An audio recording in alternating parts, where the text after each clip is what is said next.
So as the comrade just said, this is coming in the context of we've just finished the week of action for Ahmed Saadat. Ahmed Saadat is the imprisoned General Secretary of the Popular Front for the Liberation of Palestine, one of the most important left-wing factions in the Palestinian resistance.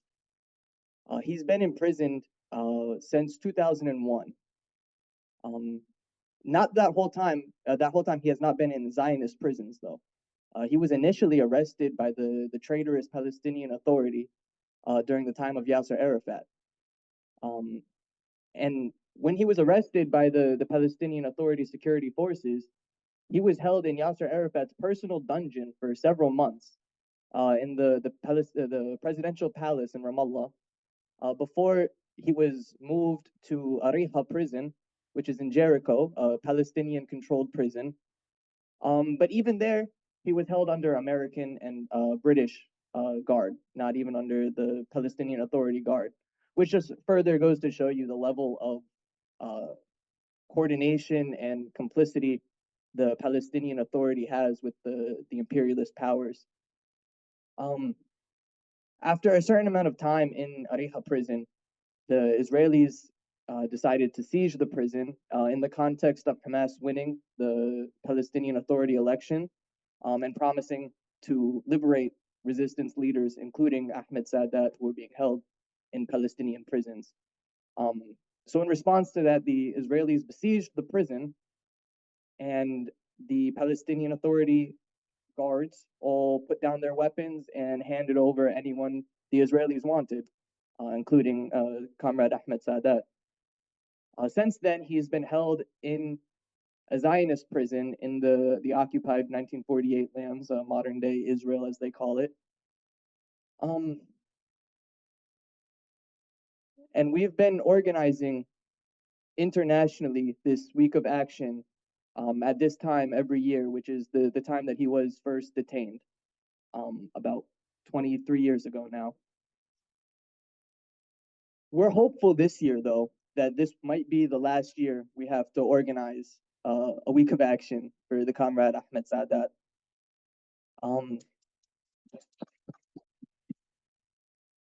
We organize a lot around the Palestinian prisoners and the issue of the Palestinian prisoners. But we, of course, we understand that no political organizing is going to be the thing that leads to the liberation of our prisoners. It's the armed resistance and the armed struggle that will liberate our prisoners. Nothing else. And that's exactly what we're seeing right now with the Tufan al-Ahrar, the flood of the free, as it's being called, by which the resistance in Gaza has secured the liberation of about 2,000 of our prisoners held in Zionist prisons in exchange for only 33 Zionist captives, which is a beautiful, beautiful thing. So definitely a round of applause for the Palestinian resistance led by Hamas. Now, of course, Hamas is a Islamist party, a little more conservative than we would be. And Ahmed Saadat is a Marxist, the head of a left-wing party. But that has not stopped the unity of these resistance factions, because regardless of ideology, from Islamic Jihad to Hamas to the Popular Front, we understand, and the resistance on the ground understands, that it is only through national unity, and that national unity stems from the rifle, and that's how we're going to liberate Palestine. Anything else is, a waste of time. If we start talking about how to govern a people that we don't have sovereignty over, or how to govern a land we don't have sovereignty over, we're distracting ourselves from the real work, such as Libyan Authority, is also held in the Zionist prison since the Second Intifada in the early 2000s. Marwan Barghouti started the armed faction of Fatah and led many, many operations in the West Bank. And Hamas has made it very clear that Marwan Barghouti is on their list of people that they demand the release of in exchange for the Zionist captives being held in Gaza.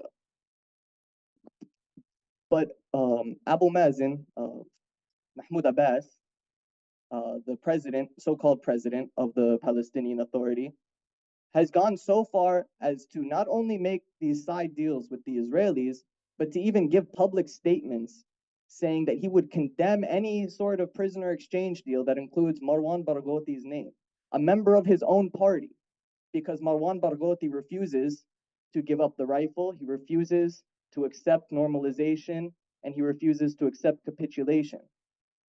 That's unacceptable to the Palestinian Authority, because the Palestinian Authority, we understand it to be an arm and a branch of the Zionist occupation.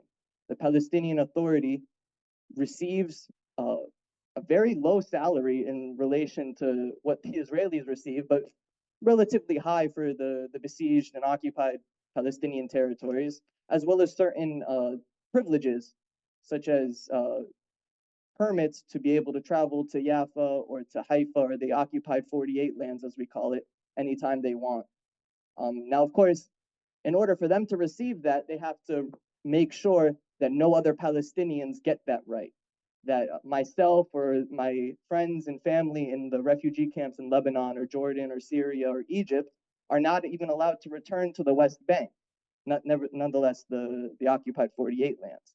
But in order for him to receive these special privileges, he's more than willing to sell out the rest of our people and to sell out our national struggle and our armed resistance. So it was very beautiful. We held the demonstration yesterday. We began it at the Palestinian Authority mission and then marched to the Zionist occupation mission. And that was a beautiful message. If you look, we have the logo of the Popular Front for the Liberation of Palestine in the red triangle of the Palestinian flag over there. And you see it's an arrow going in to Tel Aviv or to Jaffa. That was an intentional design.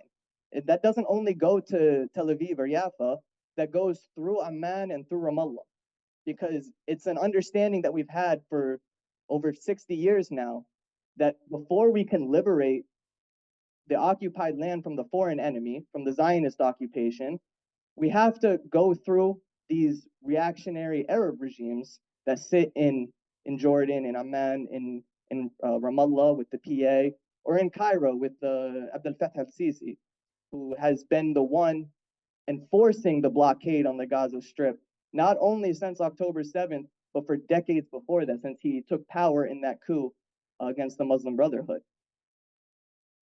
So with that said, this has been a huge week for the Palestinian prisoner issue, right? We've already seen 90 prisoners liberated. Among those prisoners liberated is Khaldia Jarrar. Khaldia Jarrar, yes. Khaldia Jarrar is a intellectual, a leader in the Palestinian political scene. And she's been held for about a year in Zionist prison for the last 5 months in solitary confinement. The occupation was trying to murder her. They were trying to murder her, and our resistance is the reason she is alive today. The armed resistance led by Hamas is the reason that Khaldia Jarrar is alive today. Among others has also been the wife of Ahmed Sadat was liberated in this first round, which makes it already a hugely successful week of action for the liberation of Ahmed Sadat. And you know, on Saturday, we will see the next round or the next stage of the first round of prisoner exchanges. And in this round, we're going to see for every Zionist captive being released, 50 Palestinian prisoners will be released from the prisons of the Zionist enemy, 20 of which will be serving life sentences or more, which is a huge, huge victory, huge victory. Of course, not everyone, most people actually in the Zionist prisons are not even serving a sentence or have charges. Many of them are held under what is called administrative detention. Administrative detention is a legal framework that was established by the British during the mandate of Palestine when the British were occupying, in which they would arrest and hold anyone who was deemed a security risk without charge or trial for 6 months, renewable indefinitely. And now this is something that the Israeli occupiers have kept and continue to use, and actually use at an incredibly high rate. But, and I'll just wrap up with this. I don't want to take too much of your guys' time, but I appreciate you guys hosting. um, what we're seeing now in terms of the prisoner situation is, and this is something we've been seeing for a year, particularly led by the fascist minister Ben Gvir, a systematic attempt to murder our prisoners inside of the Zionist jails. And we've seen how the prisoners are coming out, starved, beaten, wounded, people coming out with broken bones and limbs that they're not getting any treatment for. But even throughout all of this, we're seeing that when the prisoners come out, losing 20 pounds with broken limbs, the first thing they say is the entire time we were in there, we were thinking about Gaza. The entire time we were in there, we were thinking about our families, our friends, our colleagues who were under the bombs, under the rubble in the Gaza Strip. And that's what they say was keeping them going. And then even now that they're free, they're saying, you know, our freedom feels incomplete without all of our comrades who are in these prisons. They were talking about how difficult it was to leave the prison, knowing that there were other people still being held in these prisons. So it's very critical that we, especially in the West, in the heart of the imperial core, are fighting this on the political level, demanding the release of these prisoners, demanding the full implementation of the exchange deal. Because, you know, we know that it's America that dictates Zionist policy, and it's not the other way around. As much as the media may try to tell you that it is Israel who controls America and America is occupied by Israel, of course, we know that's not true. It is America which dictates Israeli foreign policy, and we've seen that in just in the ceasefire. As soon as there was an ounce of political will in the United States for a ceasefire happened. And it was on the same grounds that the resistance agreed to 9 months ago. So it's very clear that America is the one that's running the show in the Middle East. And that makes our job here in the United States all that more important. Wherever we're on the front line. You know, whatever part of the struggle we're engaged in, you know, that's a crucial part of the struggle. Not only because of where we are, like, of course, it's very important to struggle against the U.S. Positions in the Middle East from within the U.S. But also, you know, the Palestinian prisoner issue is very, very closely tied to the issue of prisoners in the United States. The prisons in the United States they're all private prisons, of course, and the owners largely have ties to the Israeli regime. The prison guards in the United States, as well as the American police forces in our cities, NYPD, Chicago PD, LAPD, Atlanta PD, get trained by the IDF in the Zionist entity. So these same tactics that are happening and being used against the Palestinian people in the West Bank and Gaza and the occupied interior are the same tactics and same strategies being used against those who resist inside of the imperial core in the United States, in these cities, as well as, of course, poor and homeless and communities of color, because we live in a fascist state. So it's not just those who wage armed resistance, but anyone who's vaguely a threat to the system. And so it's very crucial that we tie these two struggles together: the Palestinian prisoner issue and the prisoner movement in the United States. One more thing, sorry. I talked briefly about the Palestinian Authority's role in suppressing the prisoners and suppressing the resistance through arrests and incarceration. But currently in the Jenin refugee camp in the West Bank, the Palestinian Authority is working in tandem with the Zionist occupation forces to blockade and slaughter the residents and the fighters in Jenin camp. They began without the Israelis, at the behest of the Israelis, with what they call Operation Homeland Defense, where they were going into Jenin camp after putting it under full siege and blockade, just like the Zionists do to Gaza, and then going in with guns and bombs and rocket launchers and chasing the fighters throughout the refugee camp, killing civilians, Palestinian civilians, supposedly their own people, on behalf of the Israelis. But then the Israelis said that wasn't enough. You're not doing it well enough. And so the Israelis decided to get involved with them. Mahmoud Abbas publicly said he condemned this. And the reason he condemned the Israelis getting involved was that he felt it was an encroachment upon his duties to go after the Palestinian resistance. Now, of course, that's all theater. And he's not mad that the Israelis are getting involved because it's helpful to him to go after the resistance, because the resistance are the ones who truly represent the Palestinian people. And he wants to claim that for himself. He wants to claim himself as the Palestinian representative and the Palestinian Authority and the Palestinian Liberation Organization as the only true legitimate representative of the Palestinian people. He doesn't represent the Palestinian people. The PA doesn't represent us, and we reject them, and we consider Oslo null and void. The only thing and the only people that represent the Palestinian people are those of the Palestinian resistance. It's the unified resistance, not any particular faction, but all of our factions: Hamas, Islamic Jihad, Al-Aqsa Intifada, the Popular Front, the Democratic Front.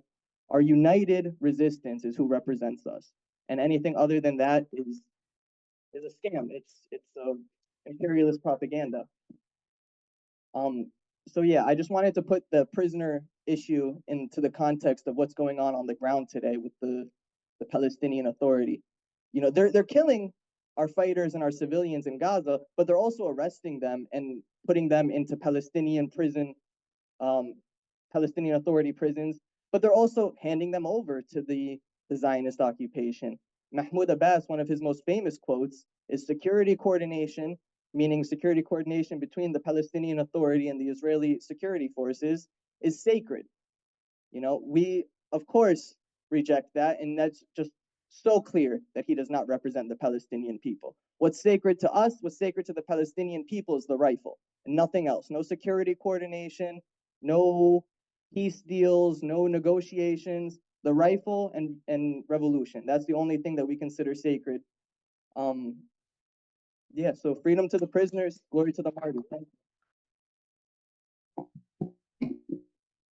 Thank you guys for those questions. Those were two very good questions. So I'm gonna start with the one that's a little more heavy and a little more, upsetting to talk about, which is the situation of the amount of children being arrested by the Zionist forces. I think a good way to really illustrate this is through a specific case. So there was one child. His name was Ahmed Manasra. He was arrested at 12 years old. The Zionist occupation said that he knew about a stabbing attack before it happened that his cousin allegedly had done. They claimed that he knew about it, and that's the justification they have for holding him. And they've held him since he was 12 years old. Today, he's, I believe, 19 or 20 years old. He's been held in solitary confinement almost the entire time. His physical and mental condition is very, very, very bad. He's developed several, mental difficulties such as schizophrenia. And a lot of Palestinian children go through this same thing. Like this is a high profile case, but it's not a unique case, which is very, very difficult to see. And it just goes to show you why the armed struggle is so important, why it was so important and so critical that the resistance took those hostages on October 7th, because the whole point of that was to liberate these prisoners, these children, men, women. Like, we've had to watch this happen and have it happen to ourselves and our loved ones and our family members and friends for so long. And It's only a matter of time until someone does something about it. And that's what happened on October 7th. And now we're seeing the fruits of that. From Tufan al-Aqsa to Tufan al-Ahrar, from the flood of al-Aqsa to the flood of the free now. Um, like I said, 2,000 are being released in this first round. And we still are holding 2/3 of the Zionist captives that we took on October 7th. So thousands and thousands more will be released in the later rounds. And that's really beautiful. Now, to talk to the comrade's point about contrasting the situation of the Palestinians coming out of Zionist prisons with the Zionists coming out of Palestinian captivity. I mentioned a comrade of mine that I know personally lost 20 pounds in prison before she was released in this deal. I don't know if we've all saw the pictures and the videos of Khaldia Jarrah. And just 1 year, it looked like they aged her 20 years. It was heartbreaking. And then on the other hand, we watched the three Zionist captives come out. Not only were they smiling, they were carrying goodie bags with the Hamas logo on it. They were wearing Palestinian flags. And when they arrived to the hospital, the doctors said they don't actually need medical like a checkup. They're in perfect health. Go spend time with your families. And I think it's very telling who's the good guys and who's the bad guys when you see this. You know, um, the Zionists who were held captive have been talking very publicly about their time in Gaza, talking about one of the main conversations that they were having with the family who was watching them was whether you get married first or you date first. And just about love lives and about their favorite foods, and they learned Arabic while they were there. They said the worst part about the time in captivity was simply that they were never left alone, which of course, but that was the only real negative they had to say, aside from the fear of dying in a Zionist bomb, or the idea of the IDF storming into the apartment, because they knew it was only going to be the IDF that killed them. If they were to die, it would be at the hands of their own government, not at the hands of the Palestinians or the hands of the resistance. And I think that's incredibly telling, of who's on the right side of history in this struggle and who's on the wrong side.